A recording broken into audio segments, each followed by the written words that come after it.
Citizen TV team. In the meantime, a parliamentary group meeting chaired by President William Ruto in State House resolved to back various concessions made by the Finance Committee. The government side has ceded ground on taxes on bread as well as the motor vehicle tax, among others. However, Majority Leader Kimani Ichung'wah warns that the choice to drop the clauses will have consequences on various budgetary votes, as some critical allocations will be dropped. Stephen Leto now reports.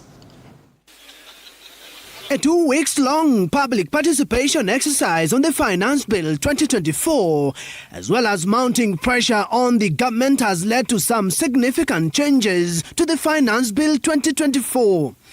The controversial 16% VAT on bread was finally dropped in the new look Finance Bill. And therefore, the proposed 16% VAT on bread has been dropped.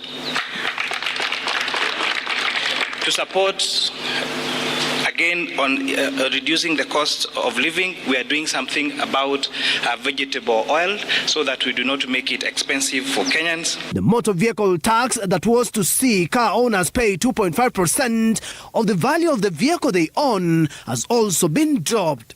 We have agreed that the motor vehicle tax cannot be amended through an income tax act, and also pegging it on insurance would cripple the insurance business and make it very difficult, especially for those Kenyans who take third-party insurance, and therefore that proposal has been dropped.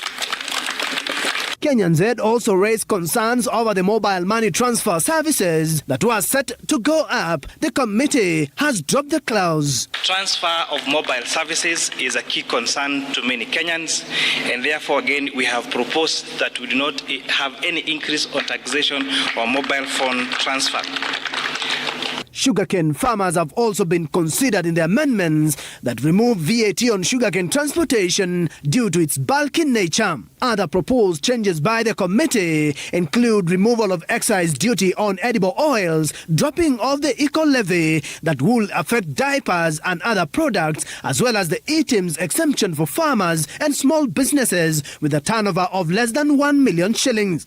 Eco-levy will only be chargeable to imported finished products.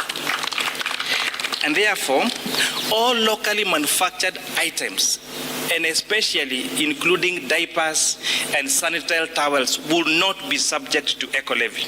However, Majority Leader Kimani Ichung'wah says the choices taken today by the PG meeting have consequences, since the appropriation of money will exclude key sectors. They will definitely have consequences. As we were once told, choices have consequences.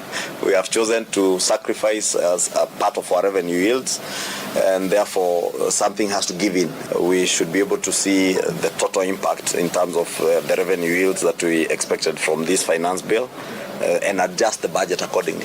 Ichung'wah says the government will also be forced to seek alternative ways of financing the budget. For instance, we do away with 50 billion shillings worth of tax revenue. Then we have to do away with, for instance, 50 billion out of CDF or out of the shareable revenue between the national government and county governments, or probably forego the hiring of teachers, or forego the provision of food to school children under the school feeding program, forego a project here and there, the roads you want done in your constituencies. I mean, there are choices that we have to make. So the long and short of it, Leto, is that we can't have our cake and eat it at the same time. With the government having ceded a number of clauses in the Finance Bill of 2024 that could have aided the government raise about 300 billion shillings to finance the budget, a greater headache now lies how the government is going to bridge the gap and have the budget deficit go down, especially on a 3.99 trillion shillings budget. Stephen Leto, Citizen TV, Parliament.